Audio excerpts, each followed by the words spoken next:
Hey guys, it's Billy and Brendan with the Should We Go Outside YouTube channel. Today we're catching striper bass on Lake Powell. Or today we're giving you a tour of Lake Powell from our boat, depending on how the day goes. And stick around till the end of the video for the giveaway winner announcement. Today we are going to try fixing the boat and clean it so we can go trolling for striper bass at Lake Powell. And this is the piece we are installing.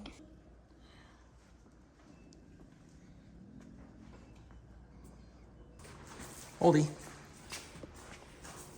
What do you see? All right, so we're replacing a piece from the drain for the live well, the two components, with a new one. This one's broken so that the boat doesn't fill up with water like it did last time. Right down here is the hole that we're gonna plug, and that hose is what it connects to. New piece is installed with some probably not marine grade waterproof caulk, but now to clean up and get it wrapped up. Should be a beautiful day on the water. Not a lot of people this time of year, which is great for our tiny boat. Last time we came out, we have a video of it, we caught nothing. Well, we had a catfish that broke off the line. Otherwise, it was absolutely dead. We tried two different spots, which is crazy. It's the first time we've ever come out here and just nothing, caught zero. All right, guys, we made it to Lake Powell. We are at the State Line boat ramp because that's the one that you can drop off your boat and park the easiest. We are excited to get on the water, so let's get out there and catch some fish. Brendan, leave the boat, leave it. You gotta pull it away from the trailer, not toward the trailer. All right, Brendan's on the boat. I got the car parked. We're ready to get out on the water. Let's get to fishing, huh? What you got there, Brendan? A family. Stopping for a boat snack. Been stopped for a little bit, just drifting. You saw a school fish and you're hoping that it's striper bass. My whole life I've fished trout, just lake fishing, stream fishing, not a ton of experience with striper bass, but there's a YouTuber named Kyron Kiesling. I think he's a teacher in Page right here by Lake Powell, and he did a great video, if I can link it here I will, about catching striper bass in Lake Powell. Watch that video. We came out here last spring, tried out his techniques, caught a bunch of fish 2 days in a row. It was awesome. So shout out to him for the information. I'm still really new to this, so I'm figuring a lot of it out, but that's what we're trying to do here, is kind of replicate that, but from the boat this time. Headed to a new spot. We'll see what we can find. I don't know if what we marked on the map was fish or not. We didn't really get anything there, but it looked significant, so we'll get to a little bit deeper water, see what we can find. I hear they hang out at about 40 feet this time of year with the temperatures. This summer reminds me of trout fishing. All right, we got fish on the marker on the fish finder, and so we're gonna start chumming copiously as Kyron advises and get our hooks in the water. Hey guys, it is almost 11 a.m. We're out here on Lake Powell, and so far we've seen a couple of fish on the fish finder, not much. We're gonna motor over to the dam, see if we can catch any bigger groups and actually get on some fish today. So gonna head that way. Wish us luck. We went to the spot by the dam. Do you want to see the dam? On the other side, that is the Colorado River, which I think is pretty cool. I can't believe after all the crap Brendan gave me and Joe about swearing, he just keeps swearing out here. Crazy kids. You don't like my joke? Well, it's not swearing because I'm saying it in that, not the actual swear word. Know what I mean? So this is the fish finder. Depth is 341 feet. We're not moving at all. I don't think it really senses past about 130 feet, if you can see that line. But there's nothing on the fish finder right now. So I'm just showing you for reference. Once we get some things marking, I'll give you a show. All right, now you can see this line across the top. Because we're not moving, that means it's picking up fish basically directly below the sensor. And if you look here, it's about 75 feet. And because we're not moving, that might be one or multiple fish, but that's the basic concept. Brand, what's going on here? I caught a fish. Oh, did it let go? That's a good sign. All right, reel it up. The one fish got away. Been out here most of the day now. It's about 2 o'clock almost. Would you rather be at school today? Why not? Because school sucks. No. Because this is fun. Thank you so much, guys, for the support on this YouTube channel. It's really special to us, and it helps me get outdoors and hang out with my dad because I'm always lazy. Guys, we're not getting very lucky with fishing, which I don't want to eat salad because salad's so plain. And we might be stuck with just showing you guys around Lake Powell, which is still pretty fun. It's just not as fun as catching giant striper bass and when you have to have salad for dinner. So one of the theories with this style of fishing is as you go, you chum every, say, 5 minutes. And it's just a little bit more bait in the water. It's allowed in this lake. But as you do that, you should build more and more attention of fish that are swimming through, and the activity should attract more fish. So theoretically, the fishing should get better as you go. Getting that one bite, it's a really great sign. We know roughly what depth they're at. Got a couple of them marking on the fish finder. So now we'll see if we can get something out of this. I've seen a couple of other people come out fishing.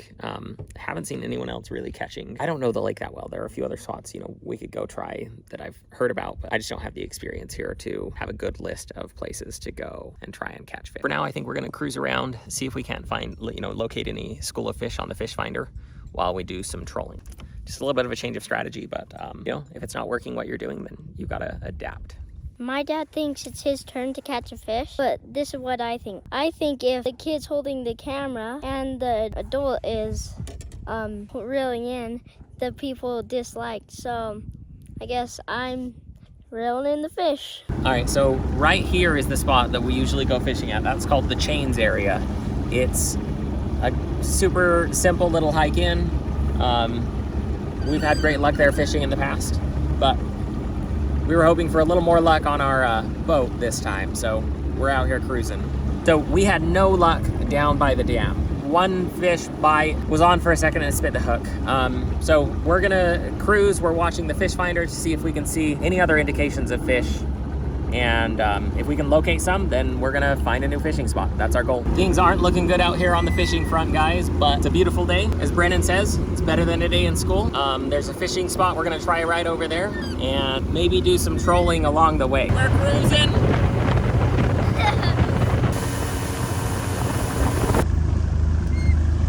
All right, we're headed into Antelope Canyon. We are probably only gonna have another half hour or so to really try here before we've got to head back, but we're gonna give it the full day. We don't wanna give up early. If we can catch some fish, we're gonna bring them home. Show you guys how to make fish stick tacos for dinner out of fresh striper bass. How deep is it right here? Well, guys, the dam was pretty cool, but this canyon is gorgeous. I kind of regret not coming here earlier in the day. Super pretty. We're just trolling along, looking for fish on the finder, see what we can get. We've got something on the fish finder. I'll show you. Is it behind us? Does the fish finder go behind us or in front of us? Yes, this is what we've gone over. You can see 123 feet deep, but in that 60-foot range. It's registering some stuff, which is about where we're at for a depth of fishing. Brendan's practicing with the lure, trying to get as close to the rocks as he can without hitting them, because that's where the largemouth bass hang out. And I'm just babysitting these two lions. What did the traffic light say to the car? Look away, I'm changing. Hopefully, we are having really insane luck and just catch one in this 5 minutes. I don't know what to tell you guys. To me, this looks like there are fish hanging out of that, 40 and 50 foot mark. A couple closer to the surface, but we've been fishing that level all day when we find it, and nothing's coming of it. Maybe they're just this time of year, temperature, something. I don't know.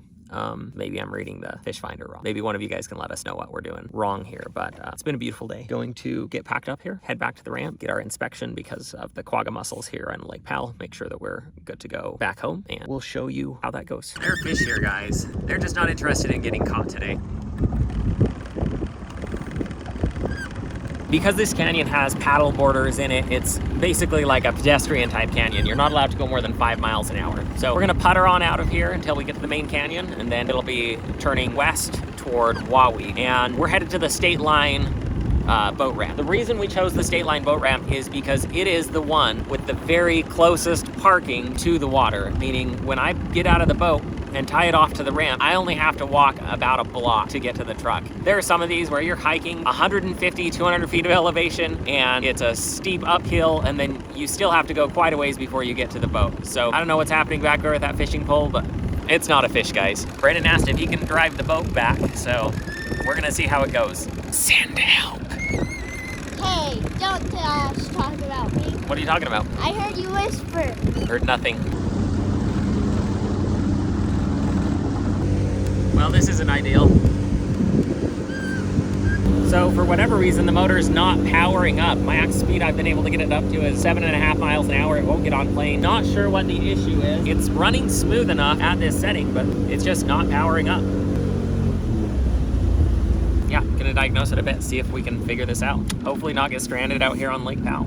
That won't happen. Don't mind the godforsaken beep noise, but boat seems to be back to running like normal. Just in time, I mean like 100 yards before we got to the extended no wake zone to cut through some canyons. Once we get out of this, we'll dip over to the boat ramp and get loaded up. We're about 1 more mile to the boat ramp. It's worked good again, started sputtering again. We're in a no wake zone, so not sure what the current state is, but we're gonna find out here in about 1 minute when we pass by that buoy. But honestly, it's just a gorgeous day out here. We came out during the summer and it was so busy. And the amount of boats and the amount of wakes, this boat just really isn't built that size of wakes. Like I had stuff crashing over the bow, just was no fun. So this is a lot more peaceful, a lot more relaxing, even with engine struggles. It starts up just fine is the weird thing. It idles without any sort of issue. It's just when you try and go to full throttle that it chokes at a certain point. So something's off. Gonna do some research there. Captain Brendan touring us around Lake Powell. We loaded up the boat and now we are gonna get the inspection and then we are going home to have salad. Sucks. Unfortunately, if you don't watch till the end of the video, you'll never know if we actually ate the salad like we should. So skip at your own peril. What kind of content do you film? It's me and my son, we do a like outdoor hunting, fishing, camping. Wow, that's so just for cool. fun. We got our quagga mussel strap, inspection paperwork. That lets them know that I'm good to go into bodies of water that are not infested because I've passed an inspection. So the girl doing the inspection on the boat for the quagga mussel said every other fisherman that came in said they had no luck today, nothing, which makes me feel better. I wish we hadn't lost the one that we caught, but that's, I mean, so far out here, I feel like you lose probably 2 for every 1 that you land in the boat. So she works for the National Park Service. She said it wasn't my skills that were the problem. The fish just were not biting today. We only get to listen to sad music on the way home because you know what we are having for dinner. Well, Brendan is asleep, so it looks like I get 2 salads of shame. Cheers. All right, we're gonna draw. We've got tickets in here and we've got the list on the computer of all of the names. These are numbered, so he's gonna rate off the number. I'll tell you which name won. Go ahead, Brent. Remy's juiced. You guys excited? All right, tell us which number. The last 2. 43. 43. That is Larry Larson CH1EU. We'll put that on the screen so you don't have to, but it's Larry Larson CH1EU is the winner of the giveaway knife. Congratulations, Larry. Excited to send this your way. We'll get instructions in the comments to you of this video. We're gonna have you do a couple of things, but you're gonna send an email to williamlebaron@gmail.com. I'm going to give you instructions. You're gonna edit your comment. If you can edit your comment based on the instructions I send you, then I will get the shipping instructions. That's kind of a 2-factor authentication way to make sure that you are the person that's sending me the email. So anyone who tries to fake it isn't going to be able to. That's kind of our verification process. But congratulations, Larry. Thank you everyone for your support. Thanks for coming along with us to Lake Powell today. I'll do more custom knife giveaways as we keep hitting milestones. So if that's something you're interested in, make sure to subscribe. We're gonna be out at Lake Powell more this summer and I'll be back on the Kaibab looking for elk, so stay tuned for more outdoor adventures.